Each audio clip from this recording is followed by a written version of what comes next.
Hi, நான் மேகலா. கஜலட்சுமி வழிபாடு.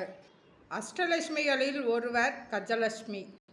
இவள் பார்க்கடலை கடையும் பொழுது தோன்றியவள்.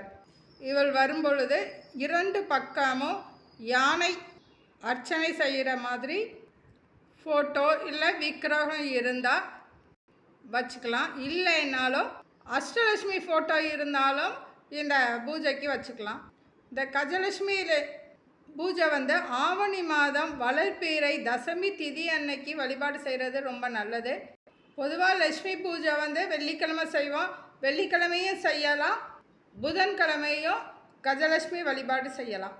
வீடு கட்டுறதுக்கு தடை இருந்தாலோ, நிலம் வாங்குறதுக்கு தடை இருந்தாலோ, கட்டிட்டு இருக்கிற வீட்டுக்கு வேலை நடக்காமல் தள்ளி போயிட்டு இருந்தாலோ, அரசாங்க வேலைக்கு எதிர்பார்த்து அது கிடைக்காம இருந்தாலோ இந்த கஜலட்சுமி வழிபாடு செய்யலாம். கிரக தோஷங்கள் இருந்தாலுமே கஜலட்சுமி வழிபாடு செய்யலாம். செல்வத்துக்கு அதிபதி மகாலட்சுமி. அந்த மகாலட்சுமியை தீபாவளி அன்னைக்கு வழிபாடு செய்வோம். அக்ஷய திதி அன்னைக்கும் நம்ம வழிபாடு செய்வோம்.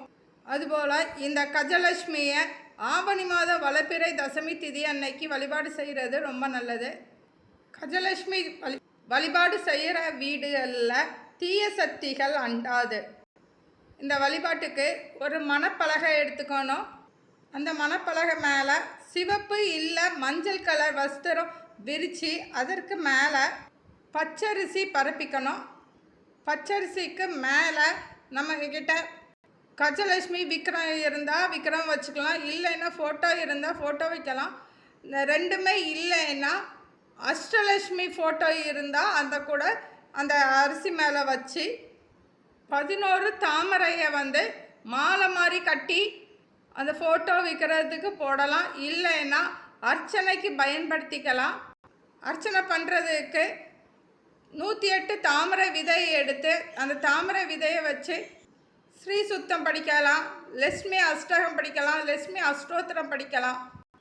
மகாலட்சுமி மந்திரமான கஜலட்சுமி மந்திரத்தை 108 தடவை சொல்லி அர்ச்சனை பண்ணலாம். அந்த 108 தாமரை விதையால் தீபம் ஏற்றுறதுக்கு கஜலட்சுமி விளக்கு பயன்படுத்தணும். அது வெள்ளியாக இருந்தாலும் சரி, பித்தளையாக இருந்தாலும் சரி. அந்த மணப்பலகைக்கு முன்னாடி அந்த ஃபோட்டோ வச்சுருப்போம், இல்லை ஃபோட்டோ இல்லை விற்கிறதுக்கு முன்னாடி ஒரு கலசம் வைக்கணும். அதில் அந்த சிவப்பு துணியில் மேலே ஒரு தாம்பலம் வச்சு அந்த தாம்பலத்தில் கீழே பச்சரிசி வச்சுக்கணும். தாம்பலத்தில் வீட்டுக்கு முன்னாடி மண் எடுத்து அந்த மண்ணில் கல்லெல்லாம் நீக்கிட்டு அந்த மண்ணை தாம்பலத்தட்டில் வச்சுட்டு அதுக்கு மேலே 11 1 ரூபா நாணயம் வச்சு அதற்கு மேலே ஒரு கலச செம்பு வைக்கணும். அந்த கலச செம்புக்குள்ளே தண்ணி, பன்னீர், பச்சை கற்பூரம், மஞ்சள், குங்குமம் வச்சுட்டு அதற்கு மேலே அந்த கலசத்துக்கு மேலே கஜலட்சுமி விளக்கு வச்சு தீபம் ஏற்றணும். கலசம் வைக்கணும்னா அந்த கலசத்துக்கு மேலே தண்ணி ஊற்றுறதுக்கு பதிலாக நாணயங்களை அந்த கலசம் ஃபுல்லாக வச்சு அதற்கு மேலே கஜலட்சுமி விக்கிரகத்தை பித்தாளை வெள்ளியில் இருந்தால் அந்த விக்கிரகத்தை அந்த கலசத்துக்கு மேலே வைக்கணும். கஜலட்சுமி வழிபாடு செய்கிறதா இருந்தாலே கலசம் வைக்கணும். கலசம் தண்ணி நாணய கலசம் வைக்கணும். அதுக்கு மேலே தேங்காய் வச்சு வழிபாடு செய்யலாம். இல்லைன்னா கஜலட்சுமி விக்கிரம் இருந்தால் வெள்ளியில் அதை வச்சுக்கலாம். அதுபோல் தீபம் ஏற்றுறதும் கஜலட்சுமி விளக்கு வெறும் தட்டில் வச்சு இல்லை தரையில் வச்சு தீபம் ஏற்றக்கூடாது. கலசம் வச்சு கலசத்துக்கு மேலே தான் கஜலட்சுமியோட விளக்கு வச்சு நெய் ஊற்றி மஞ்சள் இல்லை சிவப்பு திரி போட்டு தீபம் ஏற்றணும்.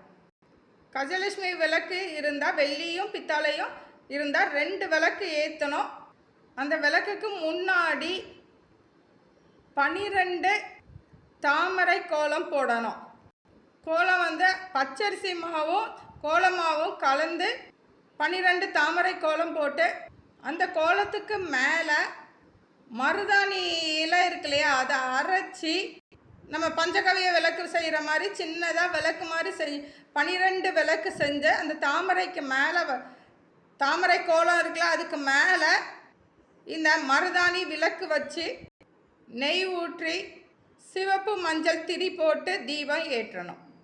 கஜலட்சுமி விளக்கு இல்லாதவங்க இந்த 12 மருதாணி தீபம் ஏற்றினால் போதும்.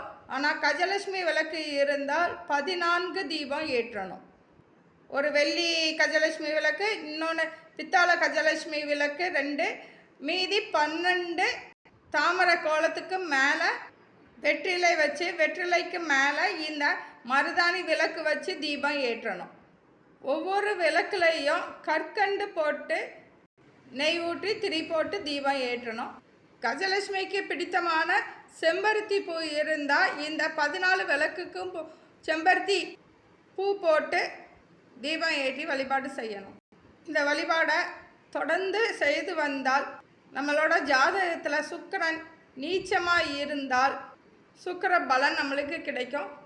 இந்த வழிபாடை புதன்கிழமை இல்லை வெள்ளிக்கிழமை தொடர்ந்து செய்யலாம். இல்லைன்னா ஆவணி மாத வளர்பிறை தசமி திதி அன்னைக்கு மட்டுமாவது இந்த வழிபாடு செய்யலாம்.